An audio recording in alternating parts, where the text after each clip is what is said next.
નમસ્કાર દર્શક મિત્રો, GTV ગુજરાતી ન્યૂઝમાં આપ સૌનું હાર્દિક સ્વાગત છે અને હવે જોઈશું સમાચારો વિગતવાર. સુરતની વિદ્યાકુંજ માધ્યમિક ઉચ્ચતર માધ્યમિક વિભાગમાં માગસર સુદ એકાદશી એટલે ગીતા જયંતીની ઉજવણી કરવામાં આવી હતી. સુરતની વિદ્યાકુંજ માધ્યમિક ઉચ્ચતર માધ્યમિક વિભાગમાં માગસર સુદ એકાદશી એટલે કે ગીતા જયંતીની ઉજવણી કરવામાં આવી હતી. ગીતા જયંતીને લઈ વિશેષ પ્રાર્થના સભાનું પણ આયોજન કરાયું હતું. આ પ્રાર્થના સભામાં અતિથિ વિશેષ તરીકે વિદ્યાર્થીઓના વાલીઓએ પણ હાજરી આપી હતી. ગીતા જયંતી પર્વ વિશે પોતાના વિચારો પણ રજૂ કર્યા હતા. સમગ્ર શાળા પરિવાર સાથે મળીને ગીતા પૂજન કર્યું હતું. શાળાના વિદ્યાર્થીઓએ ગીતા જયંતી પર રાખવામાં આવેલા વિવિધ વિષયો પર વક્તવ્ય પણ રજૂ કર્યા. ગીતાના અધ્યાય 4ના શ્લોકો કંઠસ્થ ગાન કરાયા.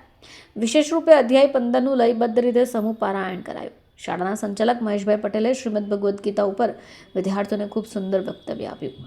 સમગ્ર વાતાવરણ શ્રીમદ ભગવદ્ ગીતાના વિચારો અને સુશોભનથી સજ્જ બન્યું. પંડ્યા જિજ્ઞાસા શૈલેષ કુમાર વિદ્યાકુંજ માધ્યમિક વિભાગમાં ગુજરાતી વિષયના શિક્ષક તરીકે કાર્યરત છું. આજે અમારી શાળા વિદ્યાકુંજમાં એક અનોખી રીતે ગીતા જયંતિ પર્વની ઉજવણી કરવામાં આવી. ખૂબ જ મંગલમય વાતાવરણ અને સુવાચ્ય વિચારો સાથે કેમ્પસ ગીતામય બની રહ્યું. ગીતા જયંતિના ઉત્સવ નિમિત્તે અમારી શાળાના બાળકોએ ગીતા જયંતિ ઉપર ખૂબ જ સરસ મજાની સુંદર સ્પીચ આપી.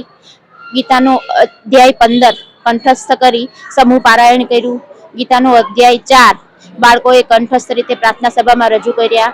આ ઉપરાંત ગીતા સંદેશ સમૂહમાં પારાયણ કરવામાં આવ્યો અને અમારી શાળાના સંચાલક શ્રી આદરણીય મહેશ સરે પણ ગીતાજી વિશે સુંદર વક્તવ્ય આપ્યું અને ખૂબ જ સુંદર રીતે આ કાર્યક્રમ સુંદર વાતાવરણમાં પવિત્ર વિચારો સાથે મંગલમય શુભકામનાઓ સાથે સંપૂર્ણ થયો.